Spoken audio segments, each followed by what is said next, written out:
Ahí está ya.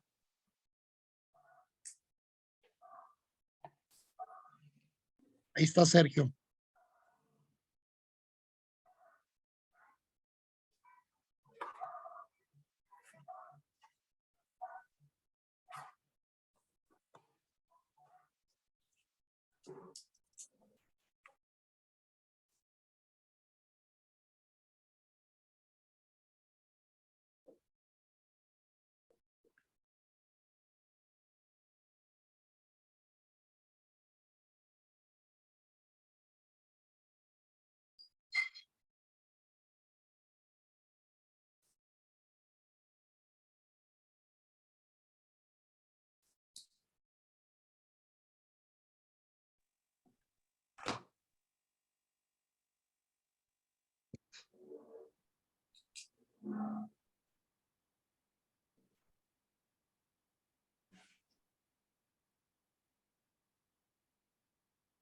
Listo. Hola Sergio, buenas noches, ¿cómo estás? Muy bien, ¿cómo están ustedes? No estoy adelantado, vine unos minutitos antes, ¿no?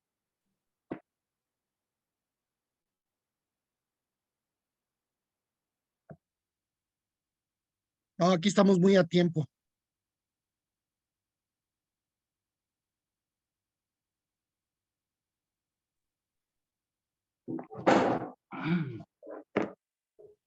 Ando medio confundido, para mí son las 10 de la noche ya aquí.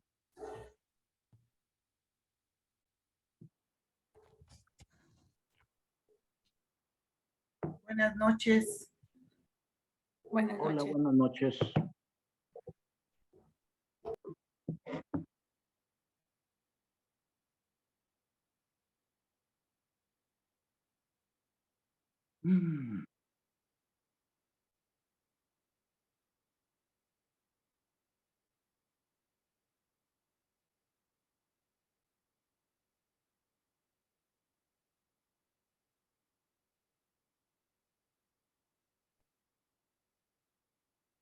Pues nada más unos minutitos, esperamos a que dé la hora y entren unos compañeros más y arrancamos.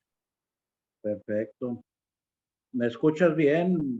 No hay problemas de audio. Que tengo una carretera cerquita, de repente pasan coches aquí medio ruidosos. Te escuchamos perfectamente.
Ya es la hora en lo que entran los demás compañeros, vamos empezando.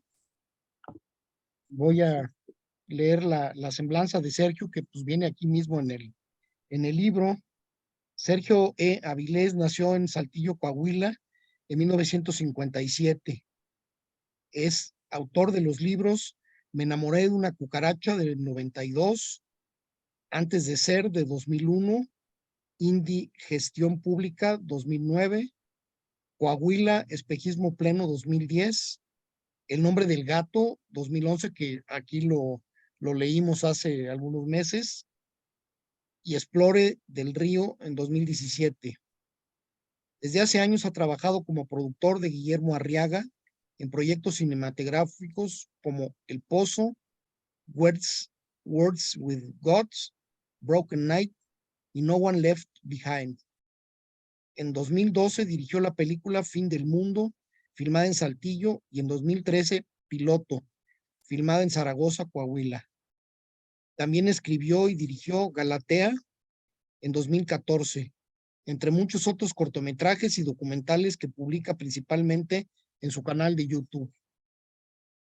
Ha participado como columnista, editorialista y colaborador en numerosos periódicos y revistas nacionales e internacionales como El Norte de Monterrey, Palabra, Vanguardia, El Diario, Los Angeles Times, Tribune Media Services, Fortune y El País. Sergio, muchas gracias por haber aceptado la invitación de Recomiéndame un buen libro. Hoy estaremos platicando de tu libro más reciente, Joyas de la Familia. Así que, Mariana, adelante con los turnos. Pues vamos a ir dando la palabra según fueron entrando y qué gusto que estés aquí con nosotros, Sergio. Muchas gracias. Alejandra, Gracias a ustedes. Ale, por favor. Sí, un gusto, Sergio. Yo leí el anterior libro. Fue una sorpresa porque yo esperaba como lo mismo. Este sí fue así súper diferente.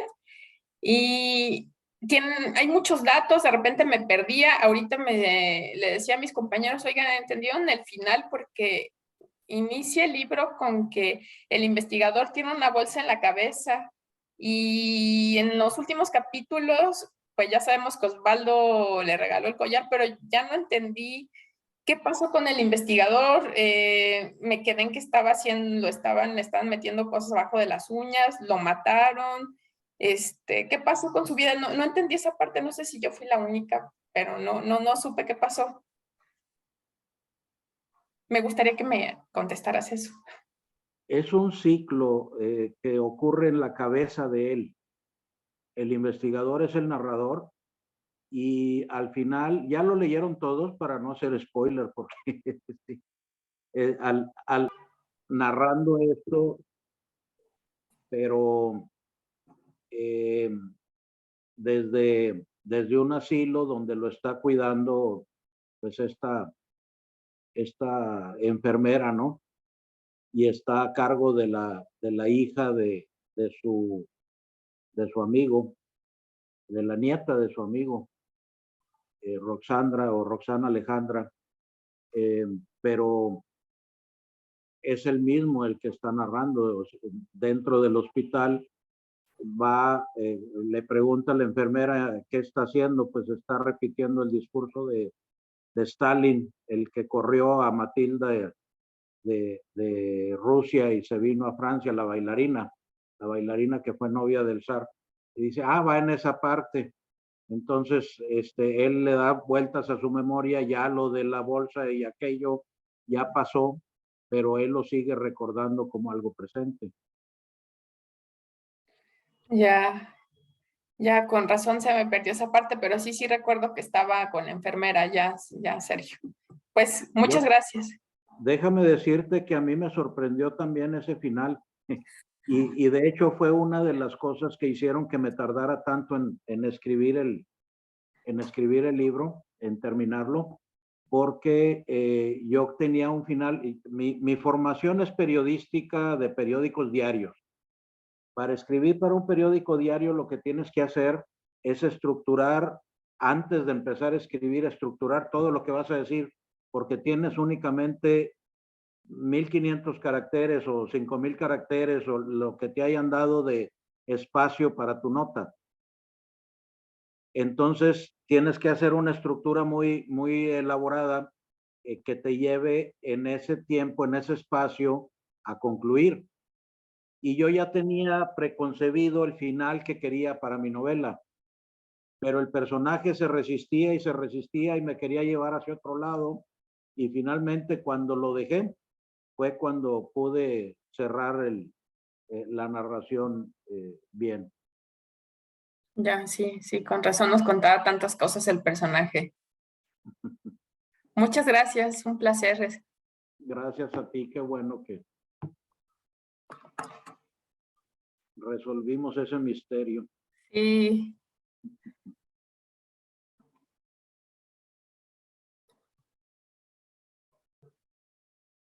No sé quién sigue. Marién, bueno, sigue Juan. Juan, adelante. ¿Qué tal? Buenas noches a todos. Buenas noches, Sergio. Mira, Hola, pues Juan. yo te conocí en la presentación del libro en Mauricio Achar. Aquí tengo mi libro, está firmado y demás. Que estuvo Guillermo Arriaga y que estuvo Valentina. Y yo ya tenía empezadas algunas páginas, pero lo dejé porque Albert me dijo que íbamos a tener una convivencia contigo, que íbamos a poder platicar y discutir. Entonces dije, me voy a esperar a la fecha más próxima para tener fresco el libro, porque ya vi que son muchísimos datos, ¿no? Ya había empezado con las primeras 20 páginas y eso hice, me esperé. Y bueno, pues fue una grata sorpresa porque yo nunca me había encontrado con un libro así, ¿no? Con una estructura de ese estilo, ¿no? Creo que es lo más cercano a una clase mía. Yo soy profesor y a veces estoy hablando de leyes de Newton y de repente empiezo a poner ejemplos y cuando menos me lo espero ya estoy hablando de una pistola con los chicos, estoy hablando algo de matemáticas y les digo que se puede encontrar un número en la calle y demás. Entonces, creo que es un libro lo más cercano a una clase mía porque así estructuro a veces mis clases y les digo a los chicos, no me quiero desviar del tema, pero lo hago. Y creo que así funciona nuestra mente de alguna manera. También puedo hacer la comparación de un libro cuando, al menos eso me pasa a mí cuando me estoy quedando dormido, empiezo a disociar y empiezo a pensar que en ciertos colores y luego en animales y luego empiezo a pensar que en tal libro, que en tal letra y empiezo hasta que me quedo profundamente dormido. Entonces tu libro va desde las tintas de la impresora, los colores y todo me recordó mucho a esto, a este proceso mental que tenemos todos. Me gustaría saber cómo es que nació esta idea, porque creo que es muy original, es un libro muy original, muy particular. No sé si sea del gusto de todos, porque creo que, no sé qué comentarios te han hecho, pero creo que a muchas personas les cuesta trabajo encontrarse con un libro que los capítulos pues son completamente distintos, que está todo desorganizado, está todo desestructurado, parece como que nunca te editaron, ¿no? Porque empiezan a hablar de ciertos temas y luego empiezas a mencionar lo de la parte de los reyes, del zar, de todo, y te quedas, ¿qué onda? ¿Qué pasa con este libro? ¿Lo estoy leyendo bien? ¿Lo estoy leyendo mal? ¿Te regresas? Y está todo desarticulado, ¿no? Creo que podrá ser un libro tipo, así como Rayuela, que está en desorden y no importa el orden en el que vas. A lo mejor ya hasta el final que encuentras, ¿no? Cuando encuentras la joya, recuerdas esos primeros capítulos y cómo la aspiradora, las tintas, la impresora, todo va teniendo un fin. Pero me gustaría saber cómo nació esa idea, cuánto tiempo te tomó escribir esto, qué te decía tu editora, ¿no? Que ese día estaba ahí esta Mayra González, pero no sé qué tan difícil fue este proceso. Es un libro muy difícil, es un libro que hay que leerlo con calma porque parece a veces una enciclopedia, a veces parece un ensayo, luego recuerdas que es una novela y pues ya estás como el personaje, no sabes ni quién eres. Te agradezco mucho y espero que me puedas contestar. Y cómo no, pues mira, sí, tienes razón en el sentido de que no es un libro para todos. Ha polarizado las opiniones porque si tú ves en Goodreads, tienes los que le dan 5 estrellas y los que le dan 1. Y los que le dan 1 generalmente dicen eso, me perdí, no me enganché, no supe hacia dónde iba, etcétera, ¿verdad? Y yo lo sabía, de hecho me lo dijo Gabri Ródenas, que es un amigo muy querido, el autor de La abuela que dio la vuelta al mundo en bicicleta. Me dijo, híjole Sergio, yo sé que tú lo sabes, pero te estás aislando con un grupo muy selecto de lectores, ¿verdad? Pero así lo quería ver, así lo quería hacer. Ahora que mencionas que eres profesor, déjame decirte, hay una obra de teatro hermosísima para mí que se llama La noche que Thoreau pasó en la cárcel. Y allí hay Thoreau, Henry David Thoreau fue a la cárcel porque se negó a pagar los impuestos, porque decía que no aprobaba la forma en que el gobierno estaba gastando ese dinero la guerra contra México, precisamente. Y entonces, en uno de las partes de la obra, él está siendo maestro, está enseñando en una escuela y tiene una alumna de la que está enamorado y la alumna le hace una pregunta, le dice, perdona la interrupción, y dice, no, es que la vida está hecha de interrupciones. Los momentos mejores de nuestra vida son interrupciones. Y a mí como maestro siempre me han regañado mucho porque soy incapaz de seguir un plan de estudios. Porque cada vez que llego a la clase, y de hecho ya lo hacen un poquito con maña los muchachos, me tienen una pregunta y esa pregunta hace que me vaya por otro lado y abandone lo que llevaba en la agenda que debíamos de ver ese día, ¿no? Entonces, y yo siento también que es importante responder lo que cada quien necesita en el momento en que lo necesita, no estructurar tanto las cosas. Entonces, yo quise armar este libro como un rompecabezas. A mi esposa y a sus hermanas les encanta armar rompecabezas. Y el pleito siempre es, ¿está completo o no? Un rompecabezas de 5,000 piezas está completo, porque es muy frustrante llegar al final y resulta que te falta una sola pieza. Y yo lo que me preocupé fue, dije, bueno, voy a hacer un rompecabezas, pero me voy a asegurar que estén todas las piezas aquí. Y entonces le di muchas vueltas y de hecho hice toda una estructura que por ahí anda, en donde ya cuando Mayra me dijo, oye, vamos a publicarlo, ¿va en serio esto? Me entró una crisis nerviosa porque dije, no vaya a decir yo muchas barbaridades aquí, no me vaya a confundir. Y entonces empecé como un cuarto de investigación de la escena del crimen, ¿no? Hacer papelitos y anotar y las relaciones y quién había matado a quién engañó a quién con quién le dio la vuelta de quién era hijo, con quién se casó, y pues más o menos partiendo de la reina Victoria para atrás y para adelante, para todos lados, ¿no? Pero la reina Victoria como que es un punto central, un eje de la narración, porque pues fue la abuela de todos los monarcas, y de hecho uno de los reinados más largos, que ahora creo que ya es el segundo más largo, porque el primer lugar se lo llevó la reina Isabel II, que acaba de fallecer. Pero entre yo y los editores, porque hubo 3 editores básicamente, nos preocupamos de checar todos los datos, y aún así, por ahí se nos fue una fecha que fue un error de dedo mío. Puse algo del matrimonio de Victoria y de Alberto precisamente en el año de 1900 y es 1800. Pero fuera de eso no hemos encontrado. Me acabo de encontrar yo un nombre equivocado, porque usé el nombre científico de la paloma de alas blancas, Zenaida asiática, que esa es nuestra paloma, pero hay otra paloma de alas blancas también, y ese es el problema con los nombres comunes de las aves, que puede haber muchos diferentes e iguales. Hay otra paloma de alas blancas que es más del sur, chilena, que es la Zenaida peruana, y esa es pues diferente a la nuestra, esa no nos llega hasta acá. Prácticamente son iguales, pero tienen sus diferencias. Eso es lo único que he encontrado así y luego ya diferencias. Algunos médicos me han peleado el origen o el contenido de la buscapina, porque digo que tiene escopolamina, que es el veneno que utilizó el doctor Crippen para matar a su esposa.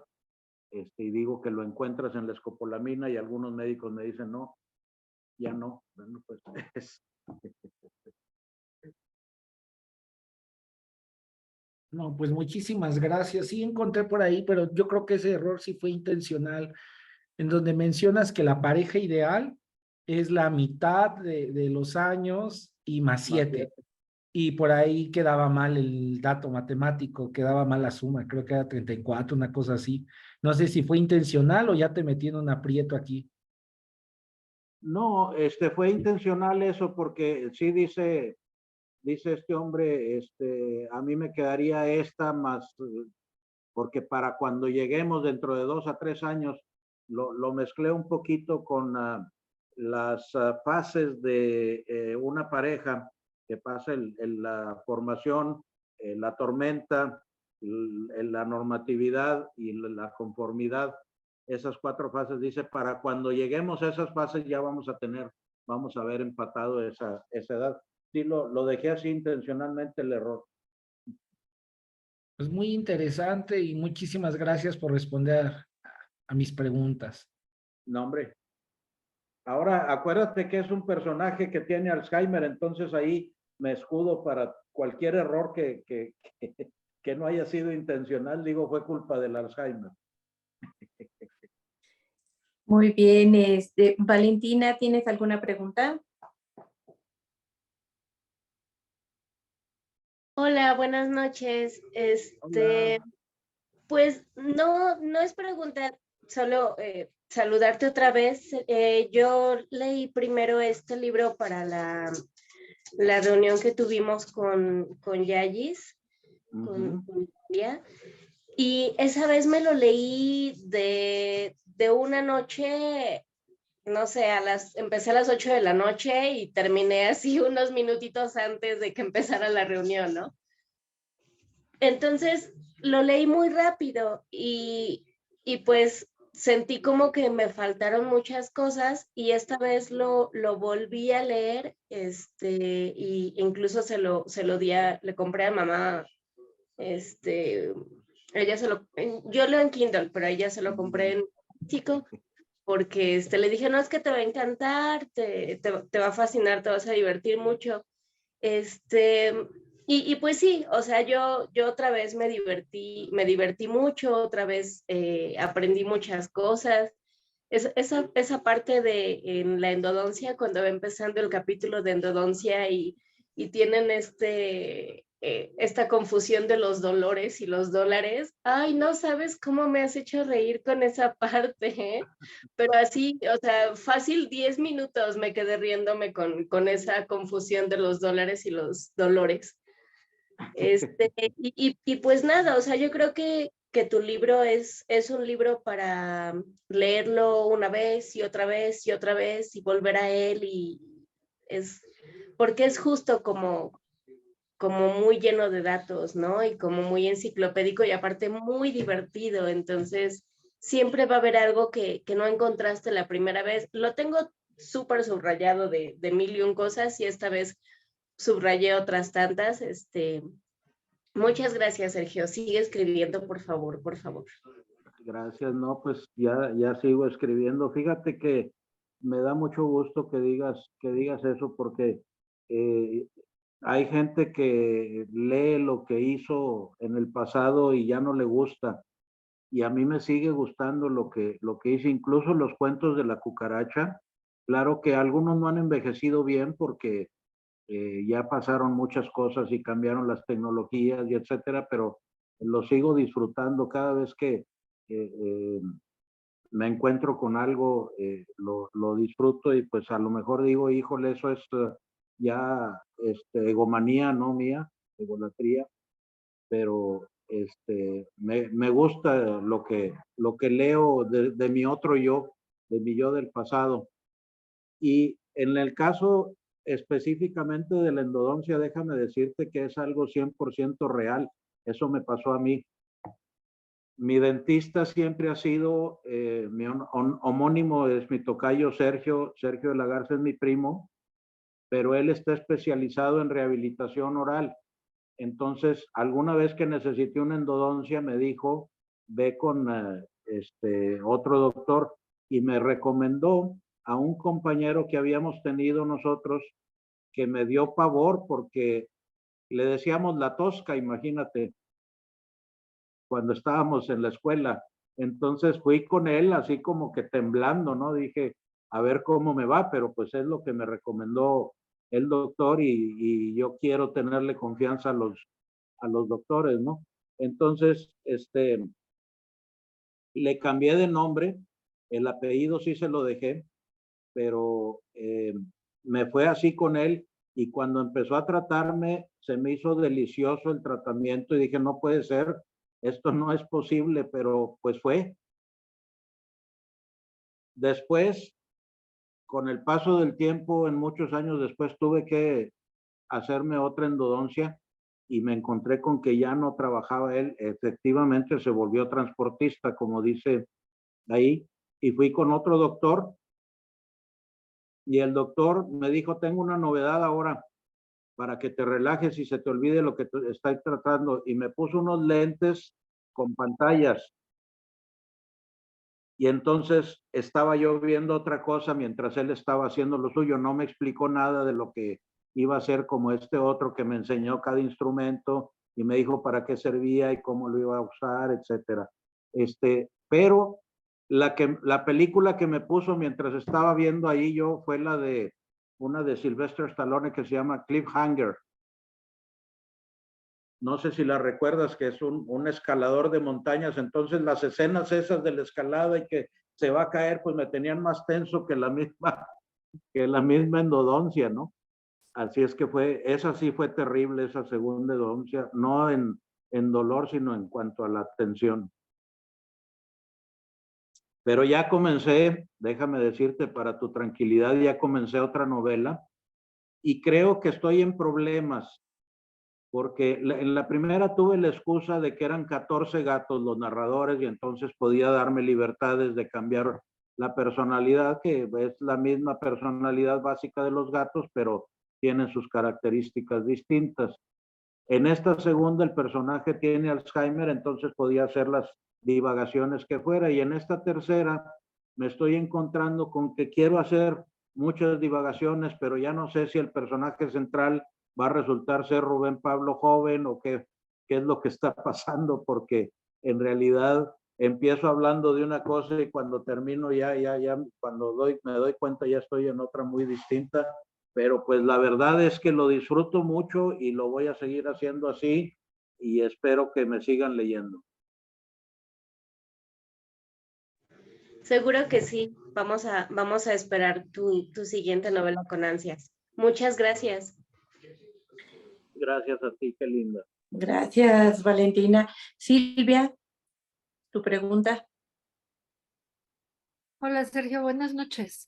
Yo soy de las que me perdí con tu libro, soy muy sincera. Yo soy persa, o sea, de por sí de repente estoy así con una cosa y de repente voy con otra y entonces leer todavía algo que me dispersa más, la verdad es que sí me perdí en muchísimas cosas, pero bueno, también hay sí efectivamente demasiada información y yo soy así un poquito en contra de historia, me gusta la historia cuando es muy sencilla, pero fechas, nombres, así como que me cuesta mucho trabajo. Entonces, sí, he de confesar que tu libro me costó trabajo. Sí, tiene partes interesantes, buenas, etcétera, pero soy de las que lo sufrió más que disfrutarlo, siendo muy sincera, ¿no? Y también, ¿por qué no decirlo, no? Mi pregunta va un poquito, bueno, porque ya comentaste por ahí que tuvieron mucho cuidado en que los datos sean reales, pero realmente la gargantilla existe, y si está en México, eso ya, entré un poquito tarde, no sé si ya se comentó algo al respecto, ¿no? ¿Existe y si está en México y si hay algo ahí de ficción o eso también es real? Fíjate que fue creciendo, la gargantilla fue cambiando, fue haciéndose los diamantes más grandes, etcétera. Esta es la base real. La base real, el rey Carol de Rumania en 1940 se enamoró de otra persona que no era su esposa y abandonó a su familia y se vino a vivir con esta señora. Vino primero a Cuba, luego llegó a Veracruz, luego fue a la Ciudad de México. En la Ciudad de México estuvo en el Hotel Regis y en el Hotel Regis esta gargantilla cambió de manos.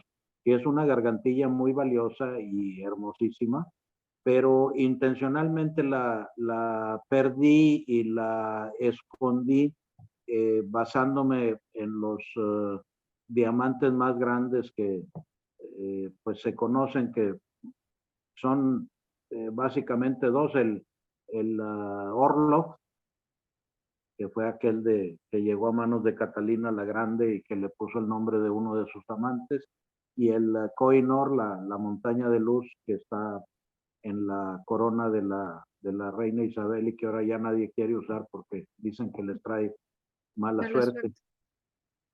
Pero en realidad, como te digo, la gargantilla existe. Ya me dijo, cuando le dije a mi comadre, fue de las primeras personas que les dije que estaba escribiendo esta historia, le dije, me gustaría que la leyeras, pues porque habla un poco de la familia, ¿no?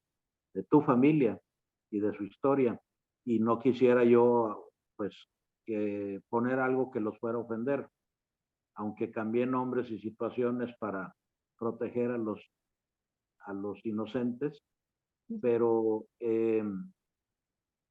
me dijo, cuando ya la iba a publicar, le dije, oye, ¿ya la leíste? ¿Quieres que le cambie algo? Etcétera. Me dijo, es que no la he leído porque no me he encontrado la manera de decirle a tu compadre que ya vendí esta joya.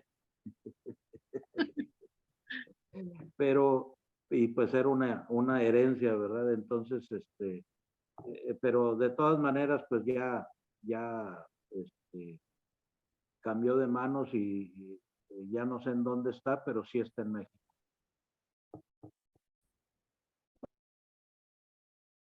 Esas torturas me dolieron. Las ¿Perdón? uñas ahí con las torturas me dolieron mucho. Las torturas son sí, son de mis peores pesadillas. La claustrofobia es terrible para mí. No me puedo poner ni siquiera una máscara de luchador porque siento que me ahogo. No me puedo subir en un coche con puertas que no se abran atrás, esos que Ajá. tienen seguros para niños, o que, porque ahora con la pandemia, que fui con el dentista había hecho un dispositivo que lo aislaba a él y lo protegía. Era una caja de acrílico grande que tenía unas aspiradoras que sacaban el aire y lo metían por sales cuaternarias, etcétera, algo para protegerse él, y tenía nada más 2 hoyos por donde metía las manos con guantes largos y para hacer su trabajo. No lo soporté.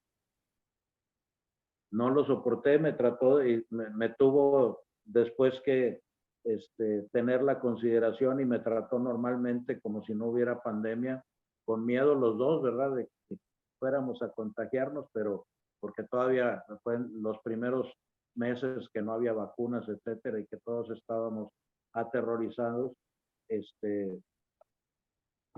no soporté eso. Entonces la claustrofobia para mí es terrible, y de mis peores temores también, cuando he tenido alguna cosa que se me clava debajo de la uña, digo, esa es una tortura terrible.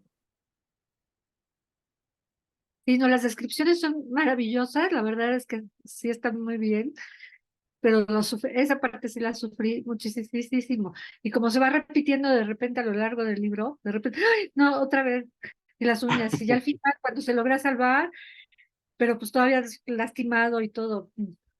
Ahora, Esa parte me gustó mucho. pensando en personas como tú que iban a batallar con el hilo de la narración, fue que hice eso de poner una breve introducción en el capítulo. Una de las partes más importantes de mi formación fue la suscripción que me regaló mi abuela cuando salí de sexto de primaria. Me compró una suscripción vitalicia al National Geographic. Y es una revista que disfruto mucho, y la revista la disfruto en 3 niveles. Primero, cuando llega, me pongo a ver las fotos. Después leo los pies de foto, que son muy amplios y muy explicativos. Y ya por último leo los artículos que me interesan. Entonces, así más o menos quise hacer la novela, ¿verdad? Que pudieran leer nada más la parte la introducción del capítulo y dijeran, ah, sí, la historia va por aquí.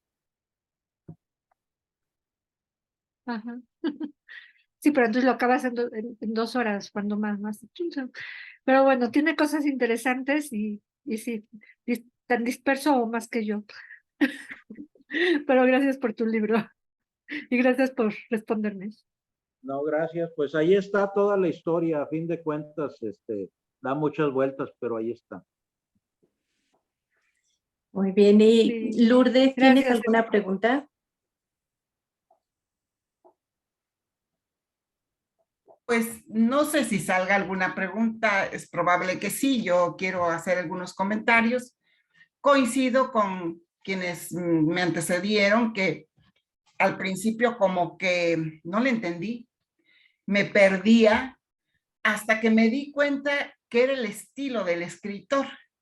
El estilo del escritor es escribir como pensamos, porque nuestro pensamiento es así, va en asociación de ideas, no lleva un hilo normal como cuando se va a escribir un cuento, una novela, que generalmente hay una línea rectora, sino que escribiste como estás pensando o como el personaje está pensando.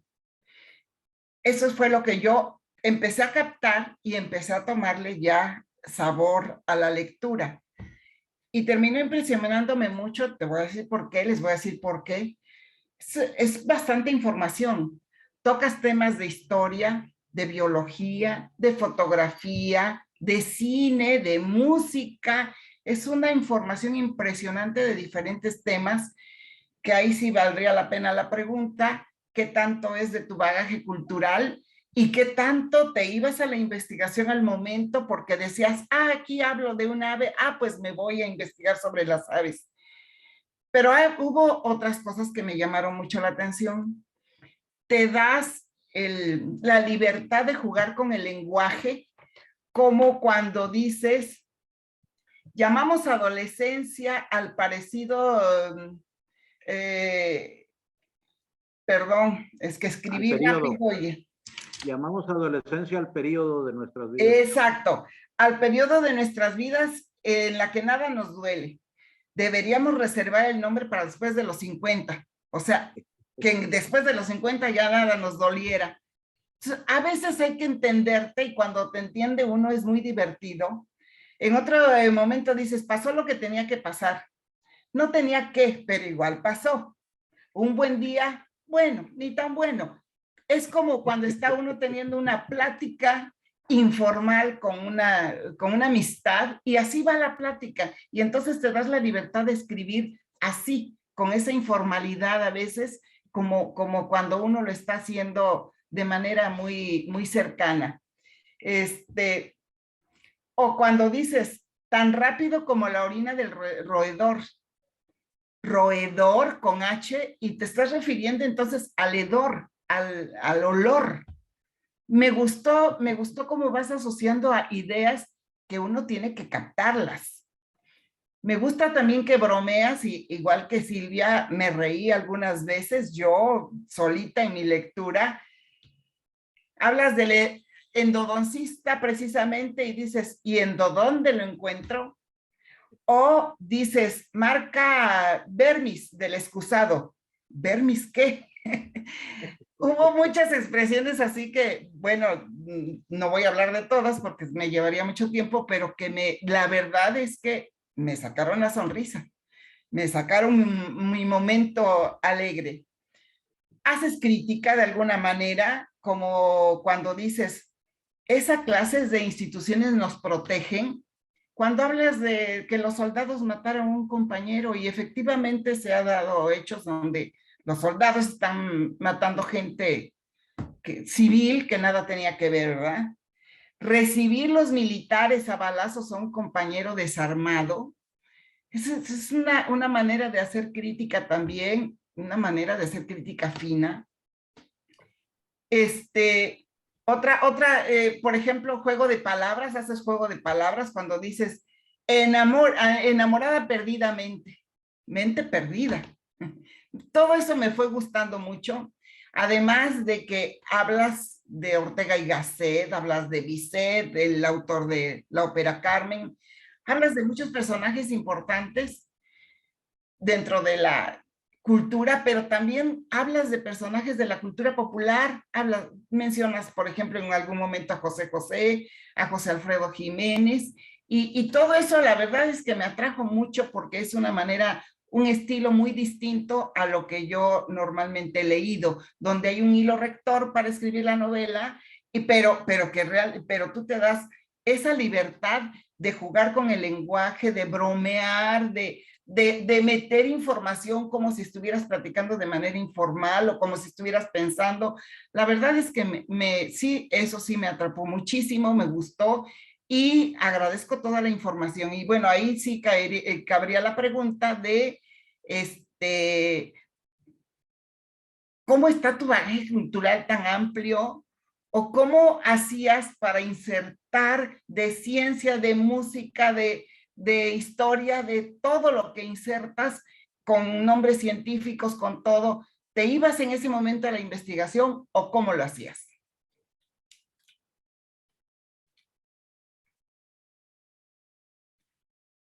No escucho. Sí, espérame un segundito, me voy a distraer tantito. Ah, ok. Dame un minutito, sí. Sí. Hola, buenas noches a todos. Aprovechando que hay un tiempecito aquí, recién llegando, corriendo, pero bien. Sí, estaba yo pensando, y Albert Aranda, ¿qué pasó con él ahora? Dije, ya te sustituyó Marianne, ¿eh? Fíjate. Bueno, está súper bien. Sí, ya Sí, es pues, la nueva anfitriona de esto, está padre. de encuentros, ¿eh? Y lo está haciendo muy bien.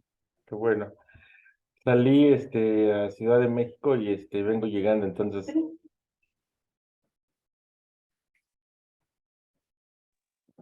Híjole, perdón, es que estaba firmando unos libros. Ah, qué bueno. Mira, mi abuela materna me decía siempre que nunca perdiera la curiosidad. Y ella me enseñó a interesarme por todo. Yo creo que también parte de mi formación, bueno, eso estaba en la casa de mi otra abuela, pero por supuesto que lo comentábamos acá, El Tesoro de la Juventud. Era una enciclopedia que tú Era una debes enciclopedia. recordar, Sí. multitemática, ¿no? Y me encantaba ver una cosa y ver otra, y todo me llamaba y me sigue llamando la atención. Mis primeras salidas, mi papá nos llevaba de cacería y nos enseñó lo que es la responsabilidad del cazador, el saber a qué le estás tirando, ¿no? O sea, no tirar a todo lo que se mueve, saber qué es lo que vas a cazar, si es una hembra, si es un macho, si no es una especie protegida que está en peligro, si te lo vas a comer, si te lo vas a poder comer, si no, no tiene caso cazarlo, etcétera, etcétera, etcétera, ¿no?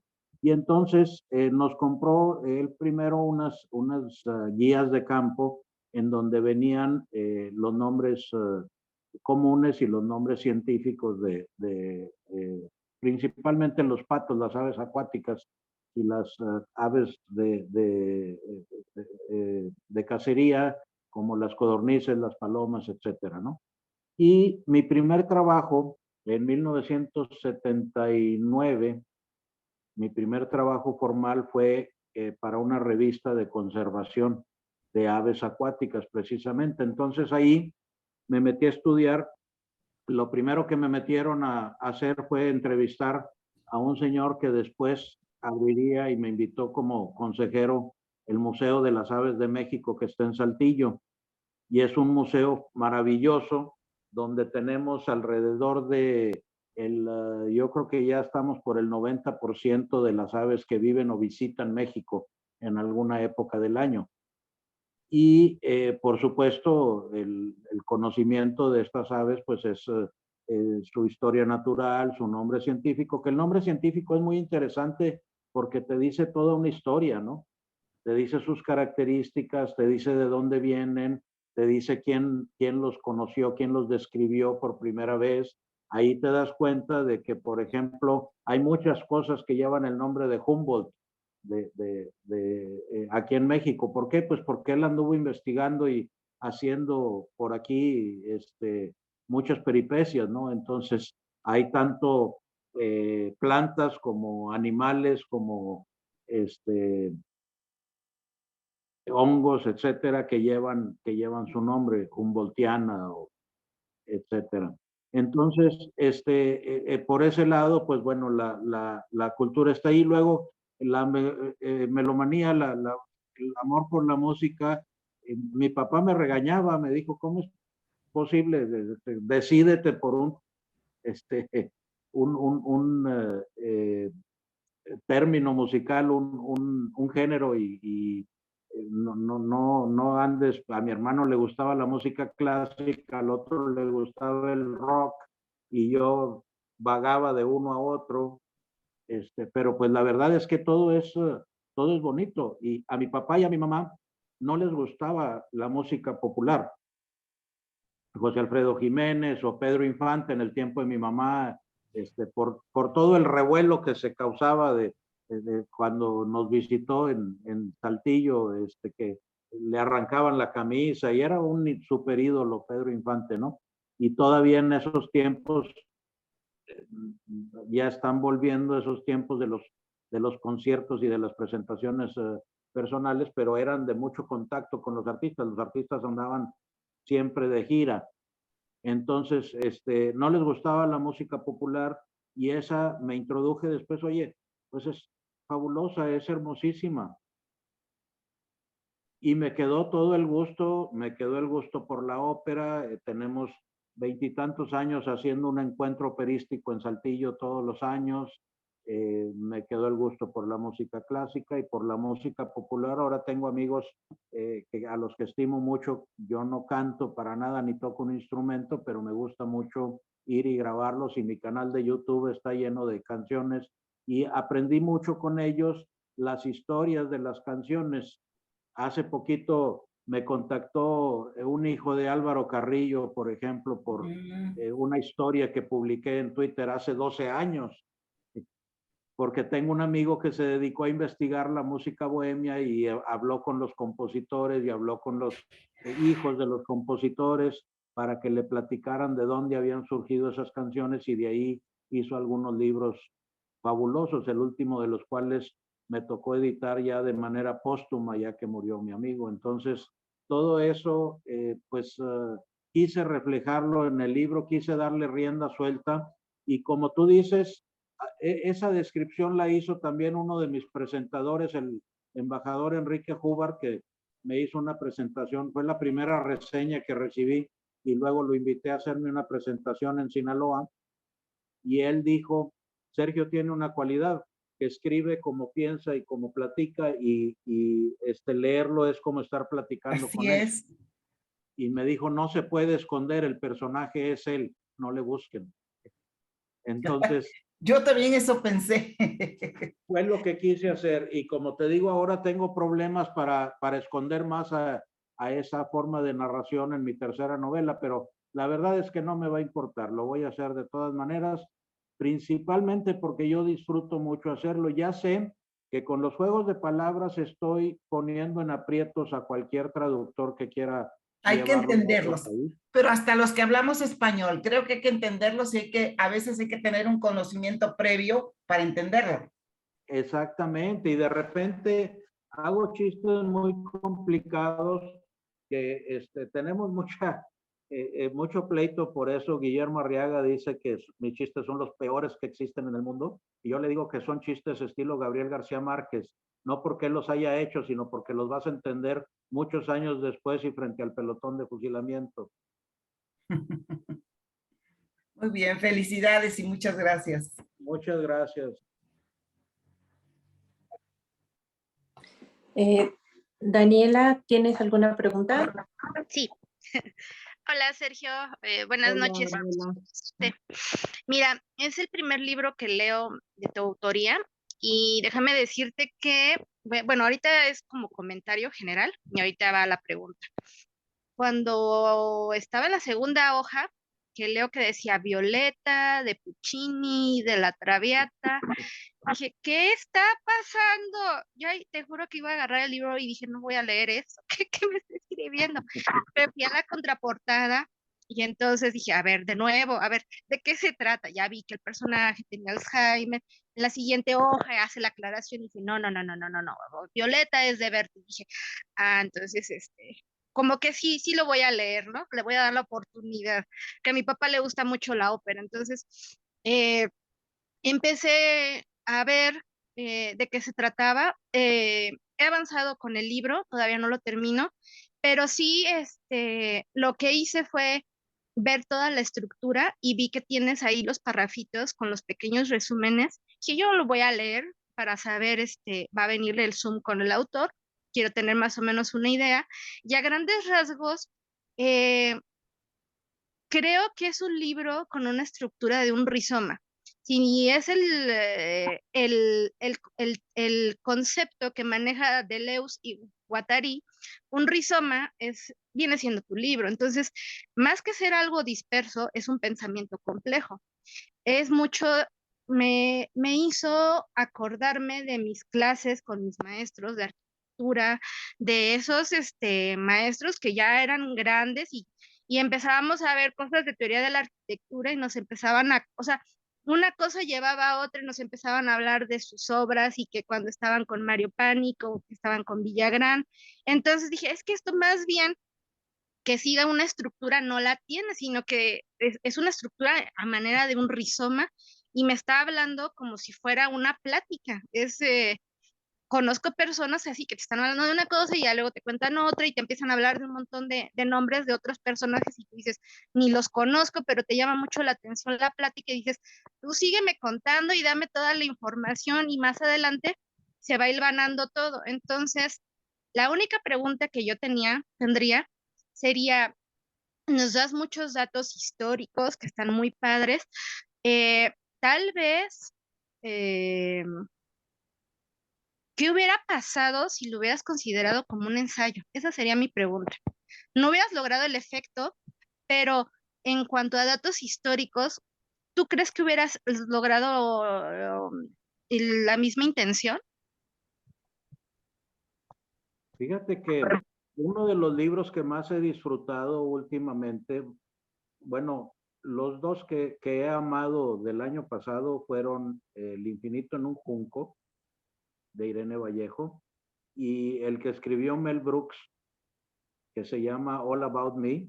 Mel Brooks es un actor y director y escritor de cine, que ya tiene ahorita como 94 años, una cosa así, y a los 92 años se le ocurrió hacer un libro sobre su vida, y además el audiolibro lo graba él. Entonces es fabuloso porque haz de cuenta que estás platicando con un abuelito, ¿no? Y es 100% su biografía, te habla de todas las películas, cada una de ellas, cómo se le ocurrió la idea, cómo fue armando la propuesta de producción, cómo fue escogiendo los actores, etcétera. Y por supuesto, bueno, por el otro lado, el libro de Irene Vallejo, pues es un ensayo que me quedó a deber, ya le dije, porque como que se cicla ella en el periodo que más le gustaba y volvía a los griegos y volvía a los... pero de todas maneras es maravilloso y nos habla de la historia de los libros. Entonces, sí lo pensé, dije, porque en un momento dado hubo dos tendencias. Una, Guillermo Arriaga me decía, quítale las divagaciones, las digresiones que tienes y céntrate en la historia, que es muy interesante, la historia de la joya. Pues sí, pero se me hubiera quitado lo divertido. Yo quería Sí. divertirme con esto, ¿verdad? No nada más contar la historia. Y Sí. por otro lado, me decía, y me insiste él mucho, me dice, es que tú tienes un enciclopedio, un conocimiento enciclopédico, y me gustaría que hicieras un ensayo, porque creo que nos vas a cautivar con cualquier historia que nos narres, así como lo haces tú con la manera de ensayo. de dónde vienen las influencias en cualquier cosa, ¿verdad? Es que esas conexiones que ramificas, o sea, sí estaría súper interesante de ver cómo se está o sea, conectas de Inglaterra a Drácula. O sea, yo llevo nada más como 2 días con el libro y avancé ya bastante. Y sí, o sea, noté eso, dije, es que como ensayo estaría súper interesante un lenguaje contemporáneo e inclusive más divertido, a que para perderle el miedo, ¿no? Decir, es que un ensayo es aburrido, pero realmente no es así. Y he estado considerando esa posibilidad también, nunca había pensado yo en un rizoma, había oído muchas descripciones, me dijo un amigo que lo había hecho con el ejemplo de una mamushka rusa, en donde Sí. va sacando muñequitas más chiquitas y luego te regresa. Sí, yo tuve una maestra que nos daba clases era arquitectura, pero lo enfocaba con cinematografía, nos daba teoría de la arquitectura, teatro, entonces obviamente esa maestra era así como muy criticada porque le decía, "Ay, ¿qué tienes que estar dando clases de filosofía, de cine y metido con la arquitectura?" Entonces ella se agarró ese contexto del rizoma y nos explicó que de cualquier tema tú puedes hacer las conexiones y unirlo. Entonces, sí, cuando empecé con tu libro dije, ay, es que esto es un rizoma completamente. Así que ahí voy avanzando y voy bien. Gracias. Gracias a ti. Lo voy a considerar hacer un ensayo. No creo que pueda hablar muy en serio yo, pero Sería una manera nueva de hacerlo para que no sea tan seria. Entonces, muy interesante porque hay muchos datos que estarían muy padres que los compartes. Muchas gracias. gracias a ti. Y no sé si está por ahí Laura. ¿Estás por ahí, Laura? No, al parecer no. Al parecer no, entonces sigo yo. Sergio, yo te conocí como escritor independiente e incluso hasta vendías tus libros en Mercado Libre. Yo tuve la oportunidad de que me mandaras el libro del gato autografiado. Yo te quiero preguntar cómo fue que diste el salto ya a una editorial como Alfaguara. Pues bueno, yo creo que le debo mucho este paso a Guillermo Arriaga, que me estuvo insistiendo mucho en que no lo hiciera yo. Él me ha insistido mucho. Yo tengo escritas como unas 5 películas que he querido hacer, ya estoy a un paso de filmarlas, porque digo, con la tecnología que tenemos, siempre he sido muy independiente. Siempre he sido, y así diseñé mi carrera, porque mi carrera yo me recibí en el 81 de Ciencias de la Comunicación y estábamos en una crisis terrible con aquellos tiempos de hiperinflación con el señor López Portillo y su defensa del peso, etcétera, ¿no? Entonces pensé que la gente no iba a tener dinero para contratar especialistas. No van a contratar un fotógrafo, contratar un diseñador, contratar un escritor. Voy a tratar de darles todo en uno. Y no seré el mejor de los diseñadores, pero te hago un diseño coherente y sensato y sobre todo económico.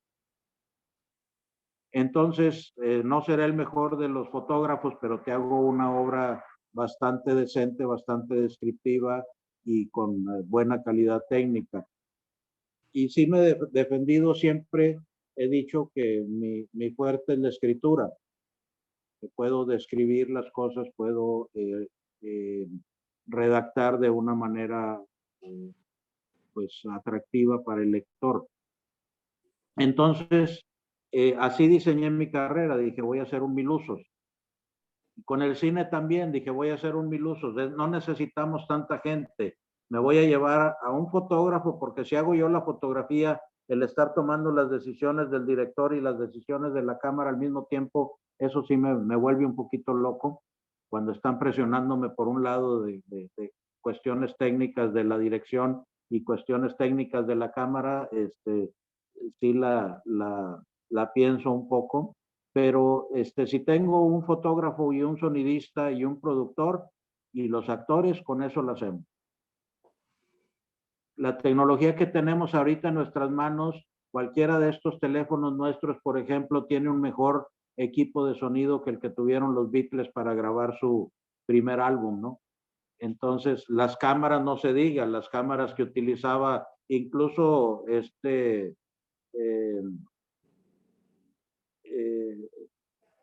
híjole, la película de Barry Lyndon que hicieron que se me vino el nombre de Spielberg y se me fue el nombre del director Kubrick, Stanley Kubrick, gracias.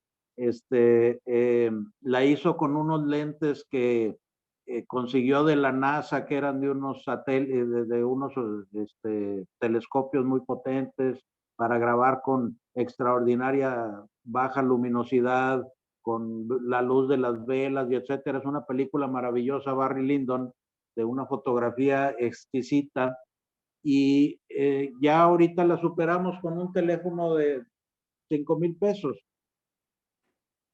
Pero eso no le quita los méritos a la idea de hacer algo como una historia como esa de Barry Lyndon que tuvo Kubrick, ¿verdad? Entonces, sigue siendo la historia el rey de las creaciones.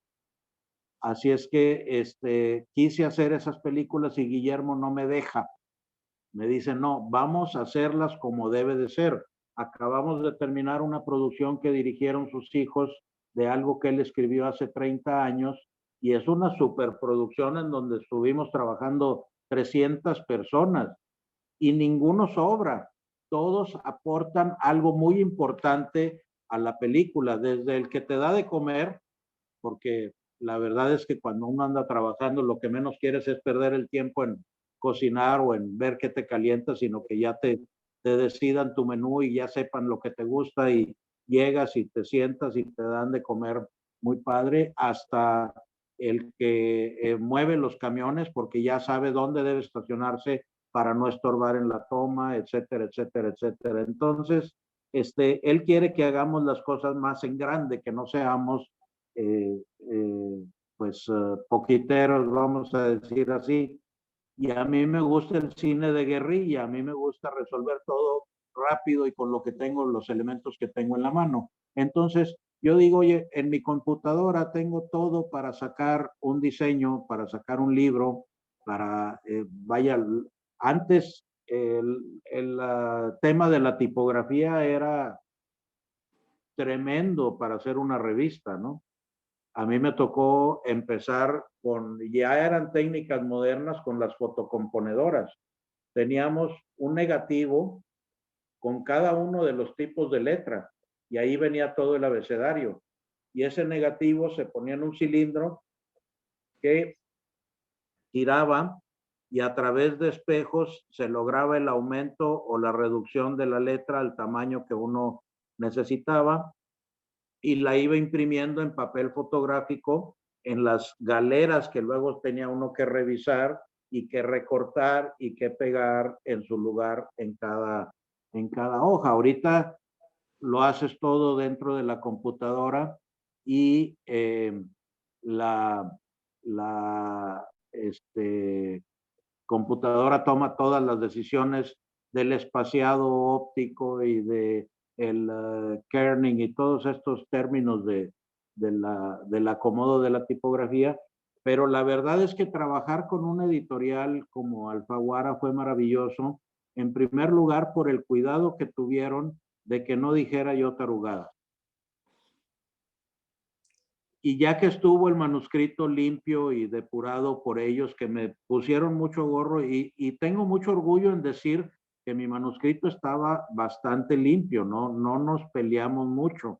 Nos peleamos mucho por cuestiones de narrativa y por cuestiones de claridad, etcétera, porque sí me hicieron ver algunas cosas pues que creo que fueron aciertos editoriales para darle mayor brillantez a la obra.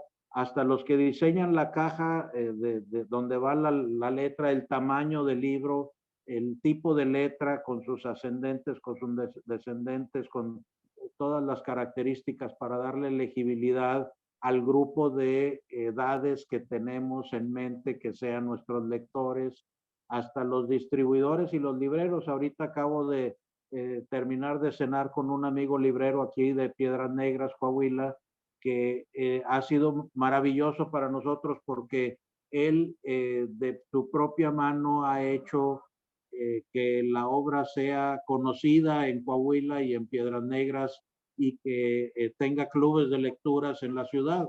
Entonces, eso no lo paga uno con nada.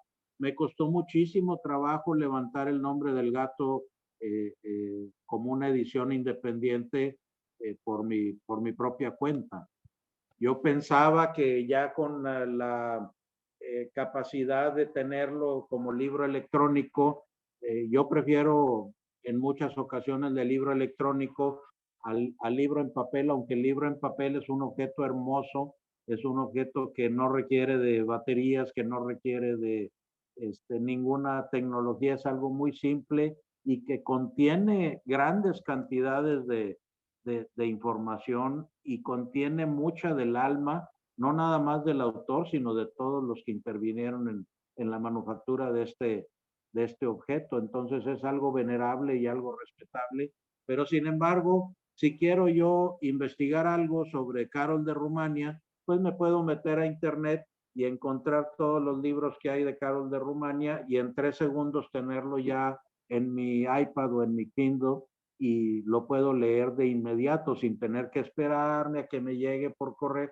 Eso le ha quitado un poquito el encanto a las cosas, porque yo me acuerdo los días en los que nos metíamos al escribir cartas y teníamos que poner una carta en el buzón y esperar 15, 20 días a que llegara, y cuando ya nos respondían, a lo mejor ya íbamos con otra carta en el camino en donde metíamos la pata porque esa respuesta no iba de acuerdo a lo que respondíamos cuando todavía no nos llegaba la respuesta a la pregunta original. Entonces, le ha quitado el encanto toda esta inmediatez, pero nos ha dado esta posibilidad de tener, por ejemplo, los encuentros como este que estamos teniendo tan hermoso, que batallaríamos de otra manera de aquí a que vaya yo a la Ciudad de México o a la Ciudad de Guadalajara, donde cualquiera de ustedes esté.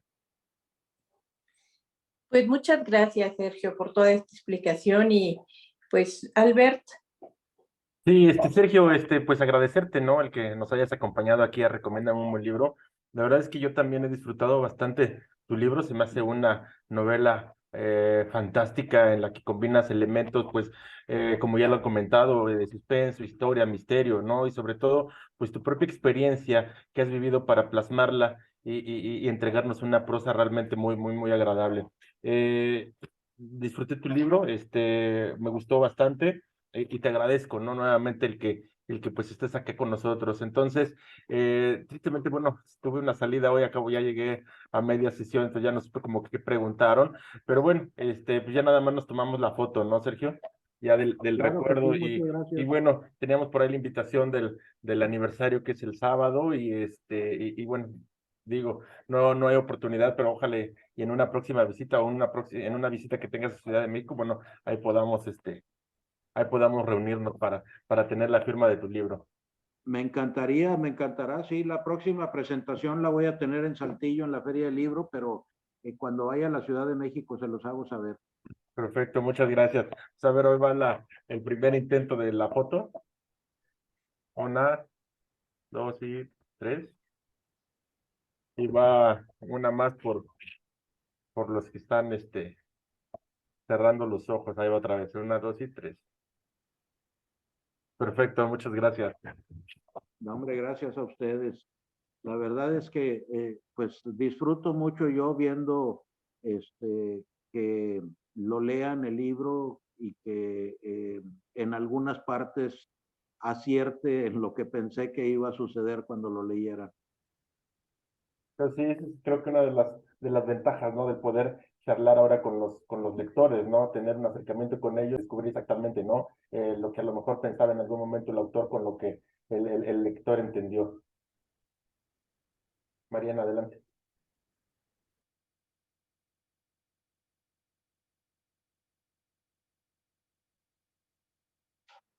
Marién, tu micrófono está apagado, Marién.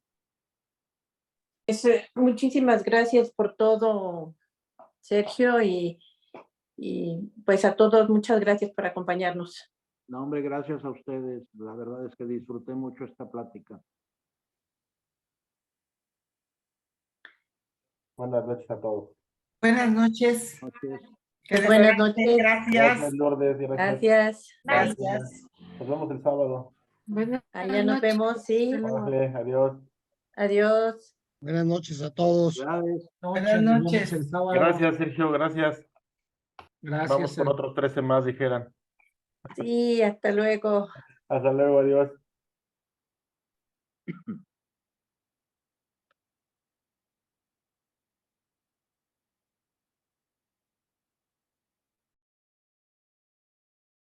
Pues ya, llegaste muy rápido. Pues sí,